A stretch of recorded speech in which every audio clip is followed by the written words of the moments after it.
નમસ્કાર મારા વહાલા દર્શક મિત્રો, હું છું ડૉક્ટર પંકજ નાગર, ગ્લોબલ એસ્ટ્રો ગુરુ. હર હંમેશની જેમ તમારા માટે આજે એક અદ્ભુત વાત લઈને આવ્યો છું. જ્યોતિષ જ્ઞાન જાગૃતિ અભિયાન. જ્યોતિષ જ્ઞાન જાગૃતિ અભિયાન. જ્યોતિષ જ્ઞાન જાગૃતિ અભિયાન. વાત કરીએ કર્કના ગુરુની. મિત્રો, 18 ઓક્ટોબર 2025ના રોજ ગુરુ કર્ક રાશિમાં ભ્રમણ કરવાની શરૂઆત કરશે. ખરેખર તો આવું બનતું હોતું નથી, પરંતુ આવું બનશે. કેમ કે આ વખતે ગુરુનું અતિચારી ભ્રમણ હોવાના કારણે ગુરુ વારંવાર રાશ્યાંતર કરશે. 18/10/2025ના રોજ ગુરુ કર્ક રાશિમાં 5 ડિસેમ્બર 2025ના ટૂંકા ગાળા માટે કર્ક રાશિની અંદર ગુરુ ભ્રમણ કરશે. પછી વક્ર થઈને પાછો મિથુન રાશિ તરફ પધરામણી કરશે. પરંતુ આ સમયગાળામાં કોને લાભ થશે? સીધી ને સરળ વાત છે.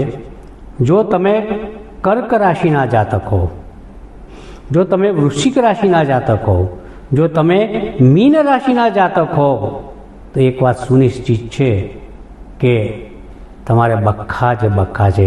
કારણ કે ગોચરમાં કર્ક રાશિમાં ભ્રમણ કરતો આ ગુરુ ટૂંકા ગાળા માટે એની નવમ પંચમ દ્રષ્ટિથી કર્ક, વૃશ્ચિક અને મીન રાશિને દરેક પ્રકારના લાભ આપશે. તમારા પાસપોર્ટના કામ, વિઝાના કામ, ધાર્મિક યાત્રા હોય, કોઈને પાસેથી પૈસા લેવાના હોય, લોન ના મળતી હોય, મકાન લેવાનું હોય, વાહન લેવાનું હોય, એડમિશન લેવાનું, કંઈ પણ હોય, તમારા માટે આ ગુરુ શ્રેષ્ઠ છે.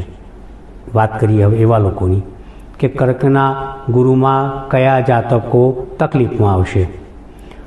તો અગ્નિ તત્વની રાશિઓ જે છે, એટલે કે સિંહ રાશિ છે, પછી ધન રાશિ છે. આ રાશિના જાતકોને કંઈ ને કંઈ આ ગુરુ સમસ્યાઓ ઊભી કરશે, એમાં લેશ માત્ર શંકા નથી. કારણ કે સિંહ રાશિથી આ ગુરુનું ભ્રમણ 12મા સ્થાનમાં થશે, જ્યારે કુંભ રાશિ માટે આ ગુરુનું ભ્રમણ 6ઠા સ્થાનની અંદર થશે. એવી રીતના ધન રાશિને પણ ધ્યાન રાખવાનું છે, કારણ કે એમની કુંડળીમાં ગુરુનું આ ભ્રમણ 8મા સ્થાનની અંદર થશે.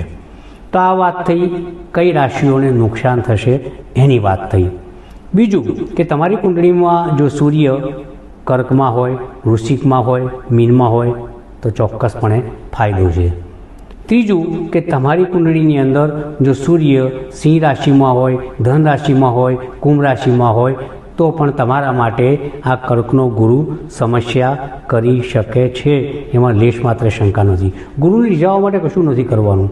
ગુરુવારે તમારા ઘરના દર્પણની સામે ઊભા રહીને કોરી હળદરનો ચાંદલો કપાળ ઉપર કરવાનો છે. ખિસ્સામાં હળદરનો ગાંઠિયો કાગળની અંદર લપેટીને રાખવાનો છે. ટોપાસ તમે પહેરી શકો છો. ટોપેનાઇટિસ કરીને એક સ્ટોન આવે છે, સુનેલા કરીને સ્ટોન આવે છે, એ પહેરી શકાય છે. તમારા આચાર્યને તમે પગે લાગો, એની પૂજા કરો, રોજ જઈને મળો, એમને નમન કરો તો પણ આ શ્રેષ્ઠ ઉપાય છે એવું હું વિચારું છું. દત્તબાવની વાંચો, સાંઈબાબાની પૂજા કરો, ગુરુના મંત્ર જાપ કરો તો પણ સરસ મજાનું રિઝલ્ટ મળશે. મારી તમને શુભકામનાઓ.